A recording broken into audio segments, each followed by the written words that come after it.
Thomas. Allez, on va aller retrouver sous le soleil justement Florence Mabille qui nous fait découvrir ce site archéologique très intéressant les rues des Vignes. Voilà, c'est tout près de Cambrai, à 2 pas de l'abbaye de Vaucelles. C'est parti.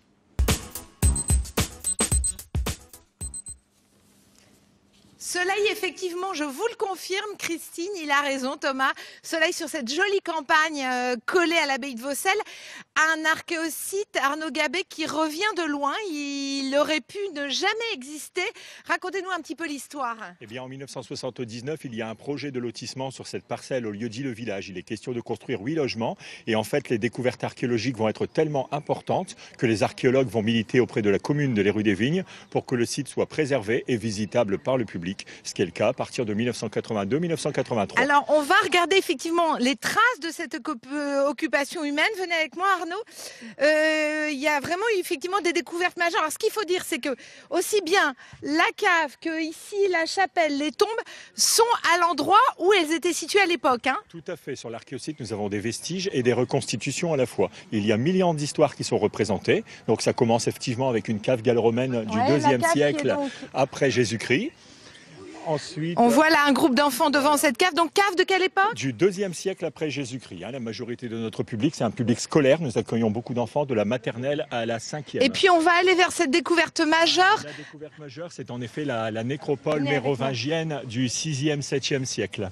Donc ça veut dire que à l'époque de Clovis, ici, il y a eu un culte païen avec des tombes et vous avez retrouvé des squelettes. C'est ça qui est, racontez-nous. En tout et pour tout, nous avons découvert à ce jour 342 tombes. C'est l'une des plus grandes nécropoles mérovingiennes connues au nord de Paris. Donc 150 squelettes, mais également des poteries, des bijoux et des armes, donc qui attestent du statut social de la personne.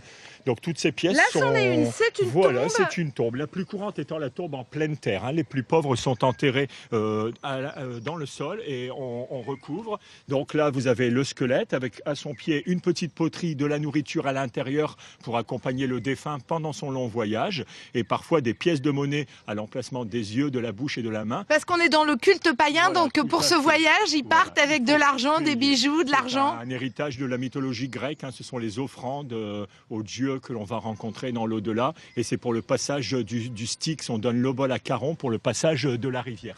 On est, je crois, vous me l'avez dit Arnaud, au nord de Paris sur des découvertes archéologiques majeures. Tout à fait, c'est une des plus grandes nécropoles mérovingiennes au nord de Paris. Et on a une toute petite partie de la nécropole qui était découverte pour l'instant, elle était probablement beaucoup plus grande.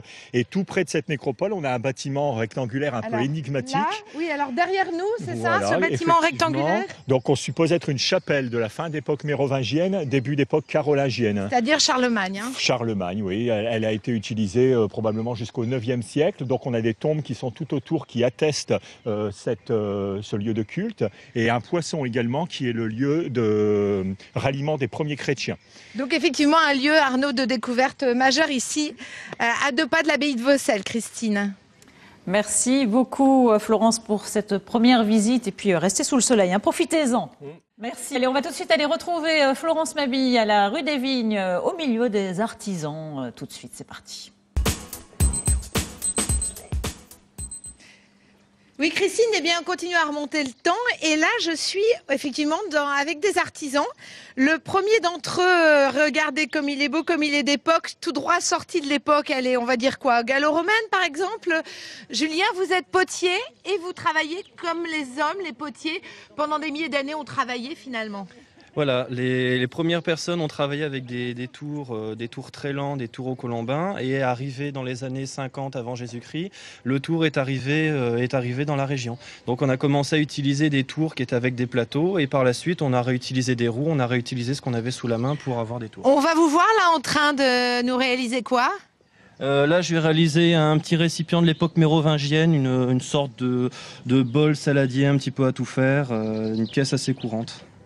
Alors, sachant d'une phrase, puisqu'on doit aller voir vos collègues, si je puis dire, le potier était quelqu'un d'important dans le village, mais un peu à part en même temps. Comme la plupart des métiers du feu, il était mis à l'extérieur pour éviter les risques d'incendie. Mais c'est vrai qu'il était nécessaire puisqu'il y avait tous les récipients pour faire à manger, pour boire, donc des pièces qui sont très utiles.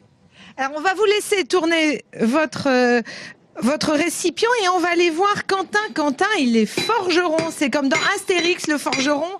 C'est un peu un sorcier parce qu'il maîtrise le feu. Tout à fait. Il joue avec les éléments de la nature, la terre, les minerais qu'on retrouve dans les mines. Donc on l'associe souvent à la magie, en général. Alors le forgeron, il est extrêmement utile à cette époque, puisqu'effectivement, on n'a pas tellement le choix des outils, c'est-à-dire que c'est celui qui va fournir les outils du quotidien, dans tout le quotidien des habitants du village, quand l'homme s'est sédentarisé. Vous nous montrez un petit peu ce qui... Tous les objets de la vie quotidienne, que ce soit pour l'agriculture, ça va aller de la simple serpe, en passant par les outils pour l'hygiène, les rasoirs gaulois, ce genre d'objets. Donc, le Gaulois se rasait pas beaucoup quand même, hein. Bien sûr que si, ils étaient très propres. Non, j'ai pas dit qu'ils étaient pas propres, mais en tout cas, ils étaient chevelus, barbus. Du tout, c'est une idée reçue, c'est une légende populaire. Et ben voilà un cliché qui tombe, Quentin. Hein, on est là aussi pour ça. On voit aussi, d'un mot là, c'était... Un anneau pour l'harnachement des chevaux, principalement. Mais ça pouvait être pour un tas d'usages, en fait. Hein. Il n'y avait pas forcément de... Et puis, on n'oublie pas Ophéline. Ophéline, elle est tisserande, Christine, et elle travaille comme à l'époque de Charlemagne. Elle va nous faire aussi bien. Donc là, elle travaille comment son tissage? Alors ici, c'est un tissage au galon ou aux tablettes pour réaliser les galons qui ornent les robes. Un peu comme ce que vous avez là. Hein. Exactement, exactement. Donc en fait, j'utilise des tablettes. Et selon le sens d'enfilage de mes fils et le sens de rotation, je vais avoir des dessins différents. C'est-à-dire que c'est un travail.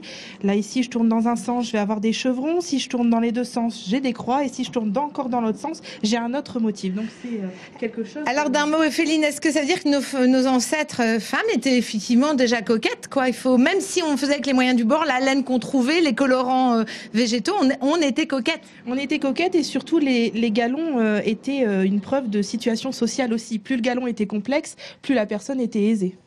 Ah oui, déjà à l'époque, on arrivait à différencier les riches et les pauvres à l'époque de Charlemagne. Bah oui, ça a toujours été comme ça, Ophélie. Hein. Bon, eh ben écoutez, on se retrouve tout à l'heure. Trouvez Florence Mabille, les rues des Vignes. C'est parti.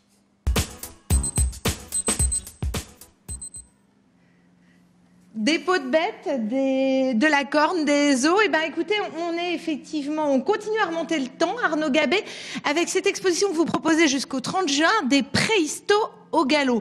Ça veut dire quoi, Arnaud? Qu'ici, tout n'a pas commencé avec les galops romains. Non, effectivement, on a une occupation humaine qui est attestée dans le Cambrésis il y a 400 000 ans déjà. On est au Paléolithique, c'est l'époque des chasseurs-cueilleurs, des personnes qui vont travailler le silex et qui nous ont laissé des outils et des armes que l'on peut voir dans l'exposition visible en ce moment. Donc vous avez fait quelque chose de chronologique, on est d'accord? Là, on est où? Alors là, on est au Paléolithique, c'est-à-dire l'époque de l'âge de la pierre taillée. On a des choppers et des chopping tools qui sont des galets aménagés retrouvés sur le littoral. Et puis on a des bifaces, des outils à deux faces en silex qui servaient à faire des pointes d'armes et des pointes... Donc l'homme taillait le silex. L'homme taillait le silex, c'était sa seule ressource à cette époque pour fabriquer des outils. Certainement des choses ont été faites en os, en bois, en corne, mais ils ont disparu avec le temps. Et là, on est à l'époque néolithique, c'est-à-dire l'époque de l'âge de la pierre polie. Et là, on a des outils qui sont un peu plus performants, un petit peu plus efficaces. On n'est plus à l'époque des chasseurs-cueilleurs, on est à l'époque où l'homme s'est sédentarisé. C'est l'époque des premiers villages, c'est l'époque de l'agriculture. Là, on a tellement sédentarisé que ça y est, commence à l'agriculture. On commence à cultiver des céréales, on commence à broyer le grain sur des meules comme celles que vous voyez ici. On commence à faire du textile. Vous avez également une aiguille en os, à travailler le bois. Et puis, c'est le début de la céramique à l'époque néolithique également. Là, vous avez des céramiques qui sont présentées, qui ont 4000 ans environ. Et je crois que vous nous avez réservé une surprise. On y vient, Arnaud, Christine, pour vous, un petit jeu de devinettes. Alors, allez-y, vous pouvez le prendre en main? Oui, bien sûr. Christine, qu'est-ce que c'est, à votre avis? Ça, c'est un petit peu lourd, c'est Arnaud? Oula.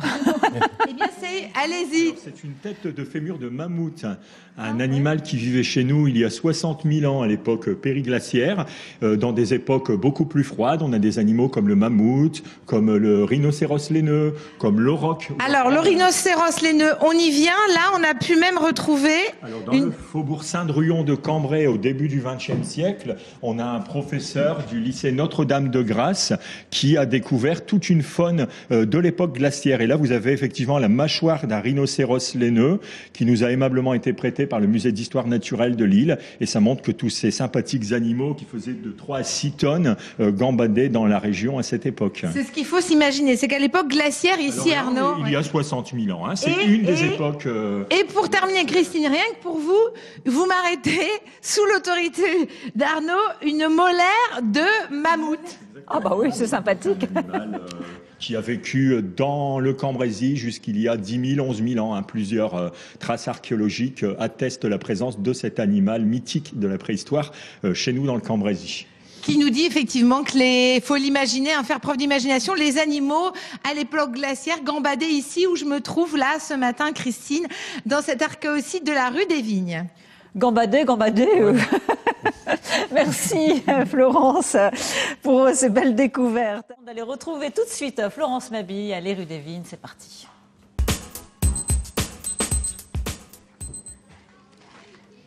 Christine, je suis avec Mathias maintenant dans un chantier de fouilles. Mathias, il a 9 ans. Ce matin, il était élève et depuis 10 minutes, t'es archéologue en fait. Hein? Oui. C'est quoi un archéologue? Montre-moi tes outils. Comment tu as fait? Raconte-moi. Montre-moi tes outils, Mathias.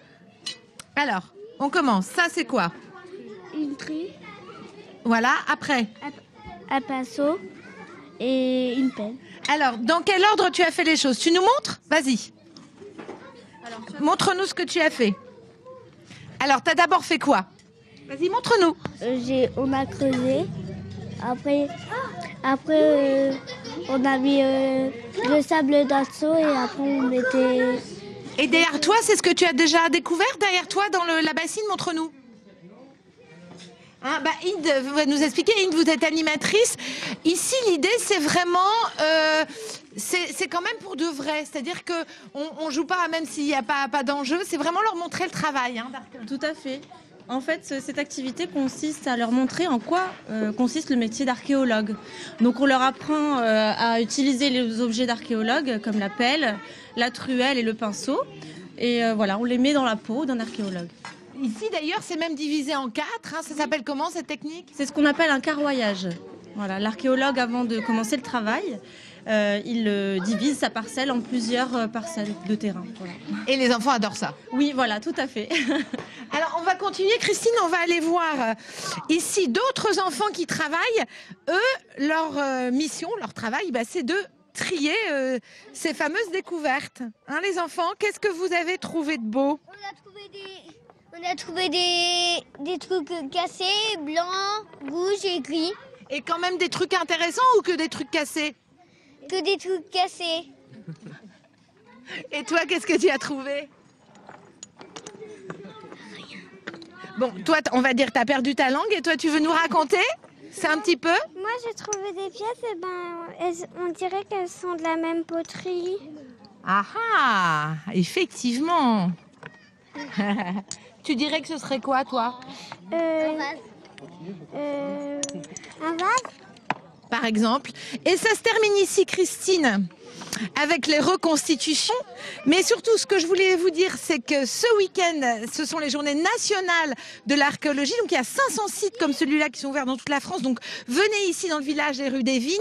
Et puis, mardi, puisque lundi, il n'y a pas d'émission, on continue à remonter le temps, cette fois avec Virginie Demange et Jean-Marie Barfetti, puisqu'ils seront au musée des Beaux-Arts de Valenciennes pour nous parler des Vikings et de l'impact de l'occupation viking et de la présence viking ici dans la région. Donc mardi, finalement, on continue à remonter le temps, Christine. Merci beaucoup Florence. On continue ce voyage dans le temps magnifiquement avec vous et puis avec Virginie donc la semaine prochaine. Merci Florence pour cette belle visite très intéressante sous le soleil.